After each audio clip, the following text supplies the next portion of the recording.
10 minute में 50 खबरें। Singapore दौरा खत्म कर भारत लौटे प्रधानमंत्री मोदी देर रात पहुंचे दिल्ली। एयरपोर्ट पर भाजपा कार्यकर्ताओं ने किया स्वागत।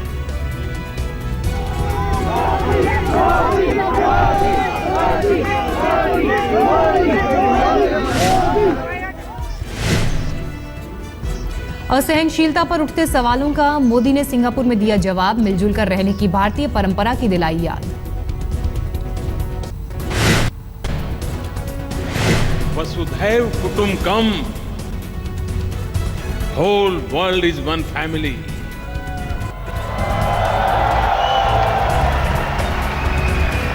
इस मंत्र को जी करके दिखाया है। भारतीय समुदाय को संबोधित करते हुए बोले मोदी, भारत को लेकर कोई आशंका नहीं, हिंदुस्तान में लोगों का भरोसा बढ़ रहा है। मोदी ने 2022 तक हर घर को 24 घंटे बिजली पहुंचाने का किया वादा। कहा 18 महीने में सरकार ने पारदर्शी फैसले लिए। असहिष्णुता पर अभिनेता आमिर खान के बयान का इलाहाबाद में विरोध। बीजेपी कार्यकर्ताओं ने आमिर के जलाए पोस्टर। दिल्ली और हाथरस में आमिर के खिलाफ शिकायत दर्ज।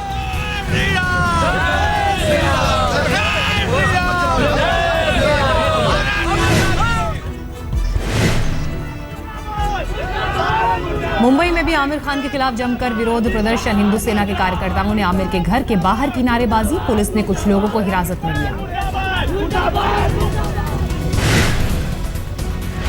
पटना में भी आमिर के खिलाफ सड़कों पर उतरे बीजेपी कार्यकर्ता। आमिर खान के खिलाफ जमकर की नारेबाजी।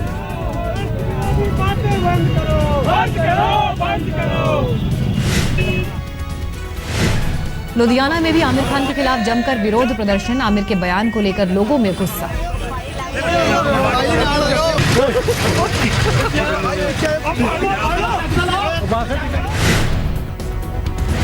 आमिर के खिलाफ विरोध प्रदर्शन को देखते हुए मुंबई के बांद्रा में उनके घर के बाहर बढ़ाई गई सुरक्षा। घर के बाहर पुलिस कर्मियों की तैनाती।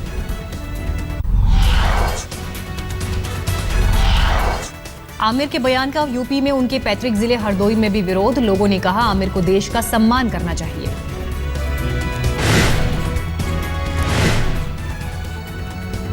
असहनशीलता पर आमिर के बयान से सियासी भूचाल। बीजेपी ने ठहराई डराने की कोशिश तो राहुल गांधी ने किया समर्थन। बीजेपी नेता सुब्रमण्यम स्वामी ने कहा अगर आमिर को लोकतंत्र में भरोसा नहीं तो भारत सरकार को उन्हें एयर इंडिया की मुफ्त टिकट देकर दूसरे देश भेज देना चाहिए। योगी आदित्यनाथ ने कहा जो देश छोड़कर जाना चाहता है वो जाए, कम से कम इसी बहाने कुछ तो आबादी कम होगी। आमिर के बयान पर बोले केंद्रीय गृह राज्य मंत्री किरण रिजिजू। कहा देश की छवि बिगाड़ने की कोशिश, सांप्रदायिक हिंसा के मामले कम हुए।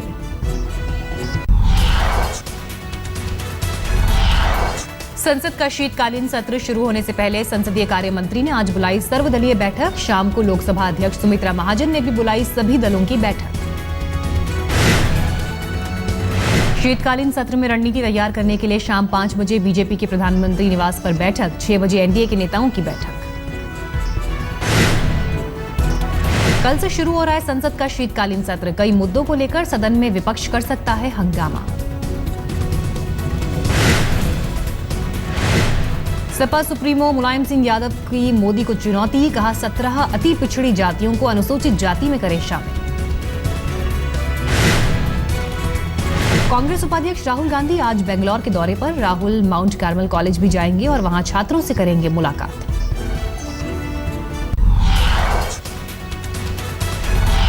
दिल्ली विधानसभा में आप की महिला विधायक पर टिप्पणी को लेकर हंगामा। बीजेपी विधायक ओपी शर्मा 2 दिन के लिए सस्पेंड। जो मौके पे गए अलका लांबा पर टिप्पणी करने पर बीजेपी विधायक को स्पीकर ने दी 2 दिन के लिए सदन से निलंबित किया। बीजेपी का आरोप अलका लांबा ने सदन में की बदसलूकी।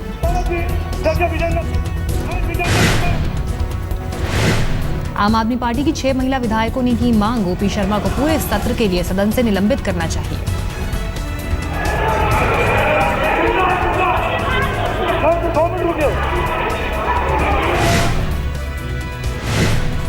बीजेपी विधायक विजेंद्र गुप्ता का बयान। सदन में हंगामा डिप्टी सीएम के इशारे पर हुआ। ओपी शर्मा पर हमले की कोशिश हुई। हिसार में सरकारी कर्मचारियों के हड़ताल और धरना प्रदर्शन में शामिल होने पर राज्य सरकार के लगाए बैन के खिलाफ प्रदर्शन, फैसले की कॉपी जलाकर जताया विरोध।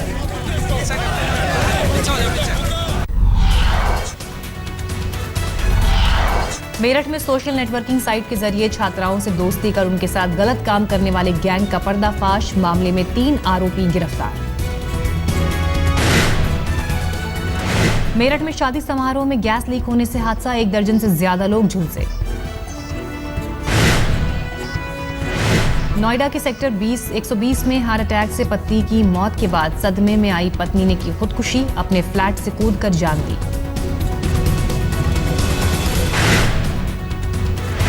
दिल्ली के उत्तम नगर इलाके में सड़क हादसे में बाइक सवार की मौत, स्पीड ब्रेकर पर संतुलन बिगड़ने के बाद खंबे से टकराया था युवक। ग्रीन टैक्स लगने से कम हुई दिल्ली में ट्रकों की एंट्री, टैक्स वसूलने वाली कंपनी ने निगम को दी जाने वाली रकम में की 30% की कटौती।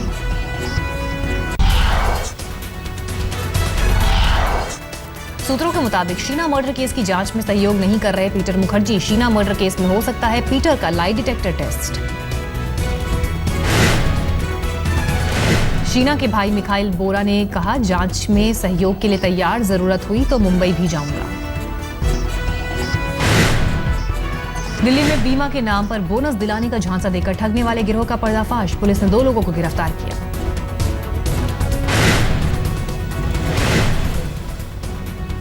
दिल्ली के फतेहपुर बैरी में लिफ्ट लेने के बहाने कार लूटते 2 बदमाश गिरफ्तार, यूपी के बुलंदशहर से हुई गिरफ्तारी।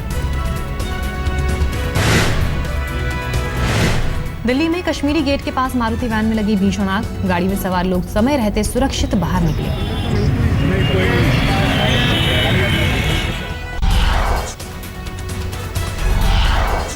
पटना में महागठबंधन के विधायकों ने सरकारी बंगलों पर अवैध रूप से जमाया कब्जा, बिना आवंटन ही बंगलों के बाहर लगाई अपने नाम की प्लेट। जिन बंगलों पर विधायकों ने अपने नाम की पट्टी लगाई वो किसी और को हैं आवंटित। आज तक से बातचीत में बोले विधायक, हटा लेंगे नेम प्लेट। गुरु नानक देव के जन्मोत्सव पर गुरुद्वारा बंगला साहिब में भव्य सजावट, प्रकाशोत्सव पर दिखी शानदार रोशनी।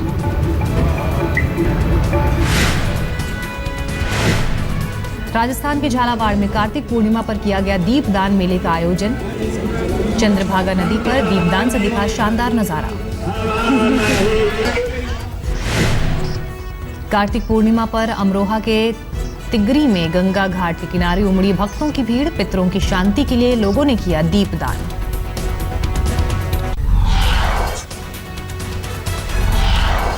नागपुर में आज से भारत और दक्षिण अफ्रीका के बीच तीसरा टेस्ट, स्पिनर्स के लिए मददगार साबित हो सकती है पिच।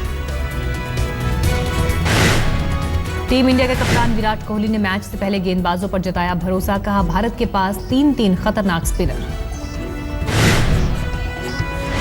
मैच से पहले मेहमान टीम को झटका, तेज गेंदबाज डेल स्टेन अनफिट, तीसरे टेस्ट से रहेंगे बाहर। पाक सरकार ने पीसीबी को भारत पाक सीरीज के लिए दी हरी झंडी, अब भारत सरकार की मंजूरी का इंतजार, 27 को ही हो सकता है ऐलान। टेस्ट मैच को और रोमांचक बनाने की तैयारी, 27 नवंबर से ऑस्ट्रेलिया और न्यूजीलैंड के बीच पिंक बॉल से पहले डे नाइट टेस्ट होगा शुरू।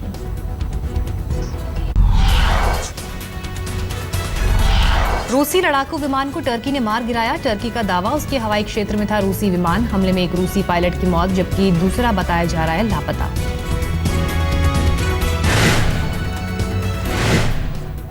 रूसी राष्ट्रपति पुतिन ने हमले को बताया विश्वासघात, लेकिन अमेरिका और नाटो ने किया टर्की का समर्थन, कहा टर्की को आत्मरक्षा का पूरा हक। सीरिया में विद्रोहियों ने रूसी हेलीकॉप्टर को मार गिराया, मिसाइल हमले का शिकार हुआ रूसी हेलीकॉप्टर।